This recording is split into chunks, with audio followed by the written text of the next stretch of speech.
你知道嗎？有時候一首歌能把你拉回過去，那種感覺既溫暖又心碎。今天我在街頭走住，突然聽到一首熟悉的歌聲，瞬間我就像穿越了時空，回到了5年前的那個夏天，在街上聽到熟悉的歌聲。那天陽光特別好，街上人來人往，我獨自走住，心裏還藏點小秘密。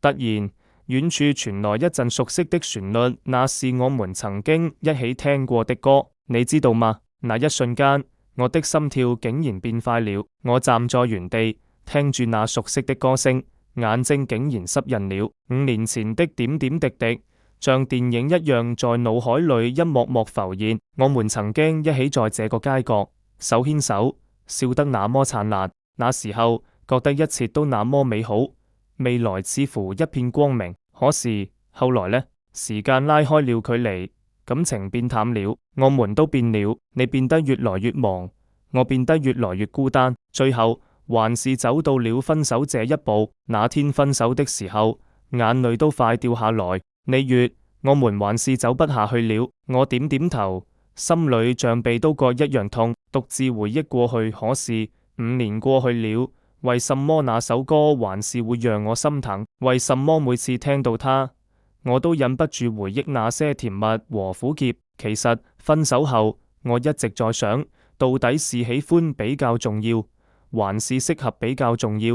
我問過自己很多次，喜歡確實讓人心動，像是喝了甜甜的糖水，甜到心裏。但是喜歡也會讓你盲目，喜歡那個人的優點，忽略了他的缺點。喜歡讓你覺得一切都值得，可是當你們的生活開始出現裂痕，喜歡就變成了折磨。而適合呢？適合就是兩個人在一起，彼此欣賞，互補缺點，就像拼圖一樣，缺一不可。你們可以在一起笑，在一起鬧，但也能在困難時彼此依靠。適合不一定有火花，但有穩定，有溫暖。長久的感情不是靠激情維繫，而是靠這份適合。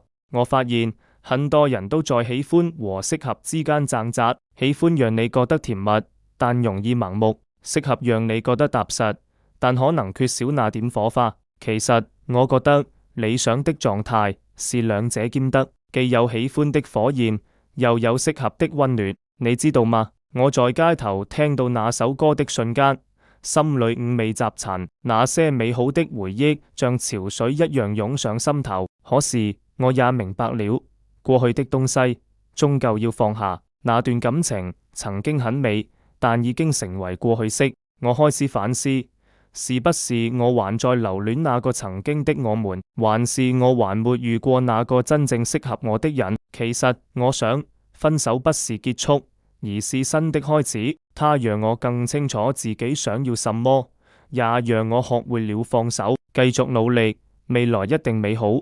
你知道嗎？5年前的我曾經那麼迷戀那段感情，覺得沒有它就活不下去。現在的我反而覺得自己還能走得更遠。那首歌雖然讓我回憶滿滿，但我知道未來還有很多可能等住我去發現。所以啊，如果你也曾經愛過、失去過，別怕，那些回憶都是人生的財富，他們讓你變得更堅強，也讓你更懂得珍惜。也許某天你會在街頭聽到一首歌，心裏沒有悲傷，只有感激。最後我想不要害怕放手，也不要執着於過去。人生路上遇到的人和事，都是為了讓你變得更好。就算是那首熟悉的歌聲，也會成為你成長的腳步聲。走吧，未來還很長，相信自己，總會遇到屬於你的那幸福。